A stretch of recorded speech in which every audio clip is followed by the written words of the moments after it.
아무튼 저는 대구에서 그 소셜 벤처를 운영하고 있는데 우리 회사는 조금 이렇게 소외계층 청소년 그러면 뭐 예를 들어서 부모님이 한 분밖에 없다던가 어떤 가족의 그런 환경이 조금 여의치 않은 청소년들 공부 돕는 그런 일을 한 파트로 이렇게 오래 해왔고요. 올해는 초록우산재단하고 같이 좀 프로젝트를 진행을 많이 했고 이제 수능을 쳤으니까 그 아이들이 결과물들이 이제 나오기 시작할 텐데 되게 저도 지금 마음이 되게 긴장이 많이 돼요. 그리고 또 다른 하나는 우리 19세에서 34세, 39세까지 그 청년분들 중에 비구직 니트 이런 오래된 미취업 그런 청년들이 계신데 그런 분들 중에서 취업이 좀 힘들거나 어떤 이유에서건 취업을 하지 못하거나 돈을 이렇게 벌지 못하는 청년들을 교육을 이렇게 해가지고 창업을 할 수 있도록 창업 자금도 이렇게 같이 연결해서 지원도 하고 뭐 그런 일들을 해오고 있어요. 특히 저희 의성이라는 곳 거기에 저희가 3층짜리 건물을 이렇게 운영하는 게 있어가지고 거기에 전국에서 사람 뽑아가지고요 한 6주 교육 프로그램을 운영을 하고 그걸 이제 열심히 참가를 하면 한 1억 정도 지원금을 이렇게 받을 수 있는 그런 프로그램으로 구성을 해서 꿈을 가진 청년들이 이렇게 와서 지속 가능한 사업을 할 수 있도록 돕고 뭐 그런 지금 일들을 하고 있어요. 네, 좀 한 2, 3년 됐습니다. 네. 제가 여기 오기 직전에 그 포항공대 교수님하고 같이 시간을 한 90분 보내고 왔어요. 강연 끝나고. 근데 그 교수님이 이런 말씀 주셨는데 깊은 바닥, 그러니까 바닥의 깊이가 깊으면 고민이 깊어지겠죠. 그 깊은 고민의 끝은 높은 확신이라고 말씀 주셨는데 전 너무 와닿더라고요. 제가 사업을 이때까지 뭐 창업한 것만 하면 7개? 7개 중에 3개는 시원하게 말아먹었고 4개는 조금 돈 남기고 팔았고 뭐 그래요. 근데 이 재밌게 말아먹은 것 중에 하나가 이 자만과 오만에 의한 오판으로 스타벅스 옆에 제 카페를 차린 거. 그러니까 첫 번째 카페가 나름 잘 돼가지고 손님들이 맛있다고 하니까 그러면 이 사나이가 태어나가지고 이렇게 한 번쯤은 쿨하게 싸워봐야겠다. 대구에서 어디가 제일 잘 가나 이렇게 보니까 스타벅스 DT 매장 중에 연매출이 한 30억 좀 나오는 데가 있었어요.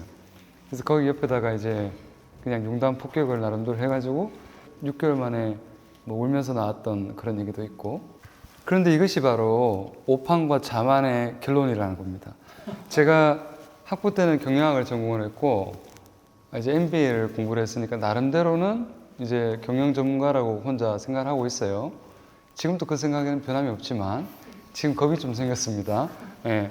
근데 다른 사람들 이렇게 코칭하고 티칭해 줄 때는 이게 사람이 되게 현명해져요. 자기 거 할 때는 사람이 얼빵해집니다. 왜냐면 이게 뭐가 이렇게 눈을 가려가지고 그리고 누가 나한테 뭐라 그러면 야 너는 그건 너의 생각이야. 나의 생각은 달라. 루프탑이면 어때? 여기가 맥도날드와 스타벅스 사이에 있는 최중심 상권이고 이 건물 1층에 시티은행이 있었거든요. 그럼 은행 고객들은 시티은행은 부자들이 좀 많잖아요. 그래서 충분히 유모차를 끌고 올라올 거다 라고 생각을 했고 실제로 그 카페를 상당히 좋아했던 분이 계셨어요. 그 제가 딱 정확히 타겟으로 심었던 그런 아주머니들. 근데 그 아주머니들 중에 지금은 전국에 한 300개 정도 지점을 낸 그 프랜차이즈 교육회사 대표가 계셨습니다. 이게 되게 신기한 일인데 그 두 분이 이제 회사가 망해가고 있었어요. 근데 망해가는 우리 카페에 와서 커피를 마시면서 위안을 얻었답니다. 이걸 언제 저한테 얘기를 했냐면 제 카페가 문을 닫고 난 다음에 수소문에서 저를 찾아온 거예요. 이 카페 운영하던 어디 갔노 이래가지고 그래서 저를 찾아와서 이렇게 마주 앉아서 저하고 그래서 그 대화가 연결돼갖고 뭘 했냐면 그때 당시에 한 60개 정도 지점이 있었어요. 그 지점에 들어가는 워크북 계약을 저희하고 했어요. 그러니까 그 카페는 망했지만 그 카페가 남긴 선한 씨앗은 두고두고 저에게 인사이트와 위즈덤을 줬다. 이런 데서 하면 안 되지만 이런 걸 가볍게 여긴 사람들이 있었다. 근데 그거는 왜 그랬냐면 그 카페가 나름 좋은 카페였어요.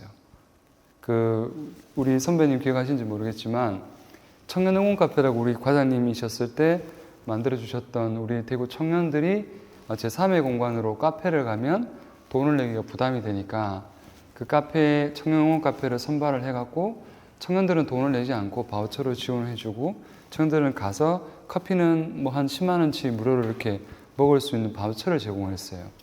근데 저희 카페가 그 카페의 원조격인 일본의 그런 카페가 있었잖아요. 시루 카페였나? 그 카페를 제가 이 모델에 꼽혀가지고 일본을 직접 찾아갔습니다. 그 카페를 12개가 그때 있었는데 8개를 제가 직접 가보고 난 다음에 그걸 벤치마킹 하겠다고 만든 게 그 카페였어요. 근데 이것은 비즈니스적으로 보면 말도 안 되는 사업입니다.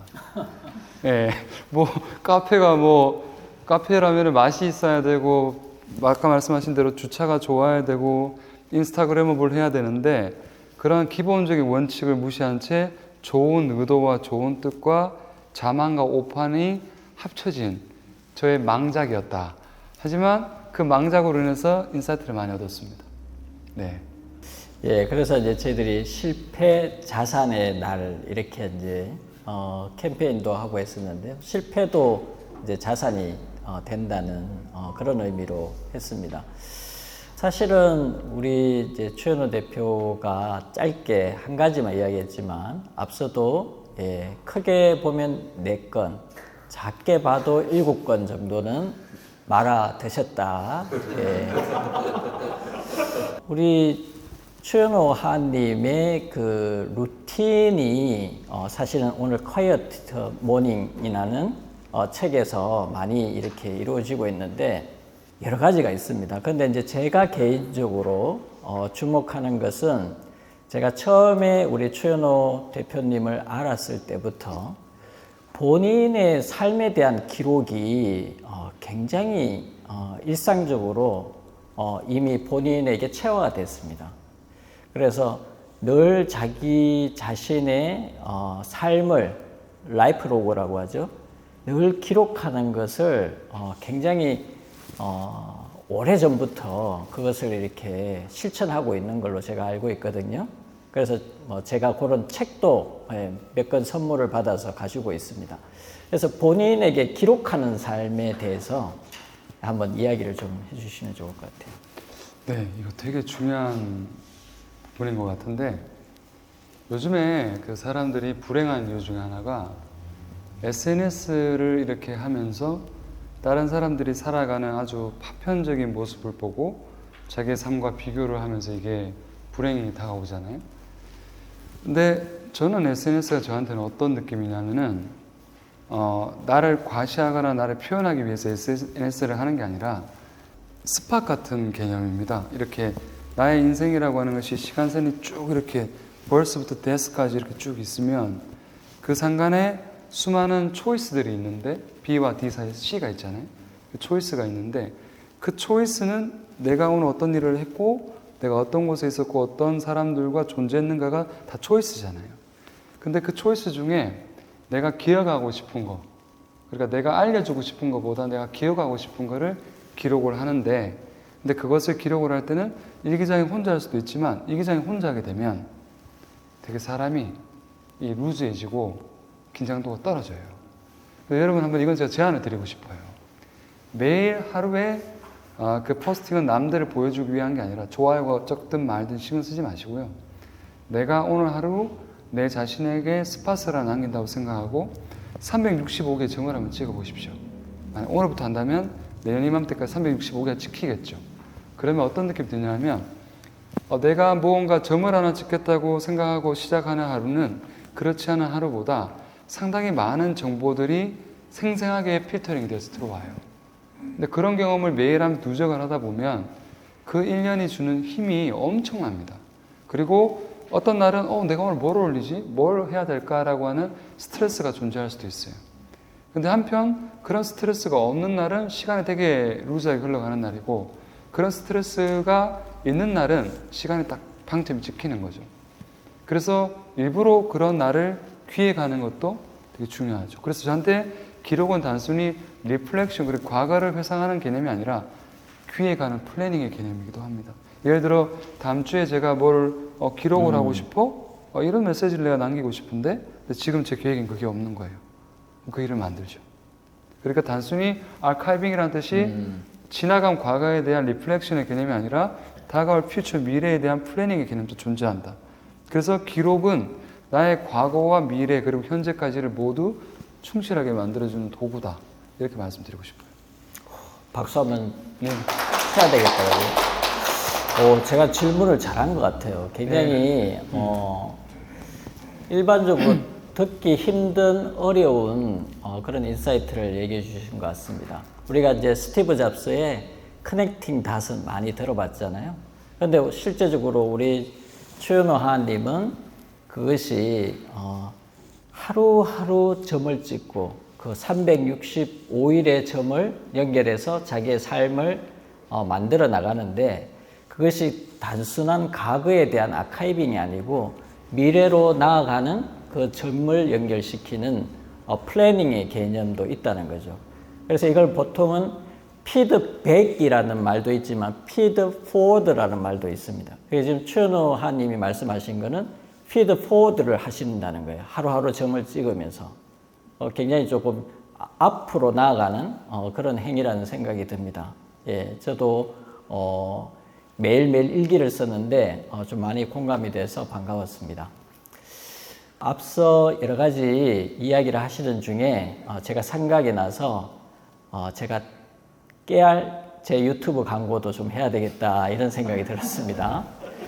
최근에 이제 오픈했는데 나 1, 3이라는 키워드로 유튜브를 이제 오픈했습니다. 그런데 지금 시작하는 시리즈는 인생 키워드입니다. 그래서 첫 번째 인생 키워드는 선택, 두 번째 인생 키워드는 만남, 세 번째 인생 키워드는 일, 나에게 일이란 무엇인가 이렇게 했는데요. 우리 최현호 대표님께 돌발 질문을 하나 던져보겠습니다. 일, 만남, 선택 중에서 한 가지만 선택해서 나에게 일이란, 나에게 만남이란, 나에게 선택이란 셋 중에서 하나만 선택해서 이야기를 해주시면 좋겠습니다. 그 세 가지 중에 한 가지 키워드를 고르라고 말씀 주시면 저는 만남인 것 같아요. 네, 저에게 만남은 전부다.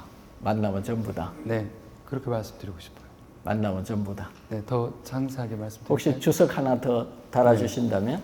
왜냐하면 모든 일은 사람을 통해서 이루어지고 모든 자원은 사람을 통해서 흘러가기 때문에 만남이 저는 전부라고 생각합니다. 감사합니다. 오늘 또 체견이잖아요. 체견에 딱 어울리는 키워드 또 선택해 주시고 또 그 만남이 전부라고 이야기를 해 주셔서 오늘 이 자리가 더 뜻깊은 것 같습니다.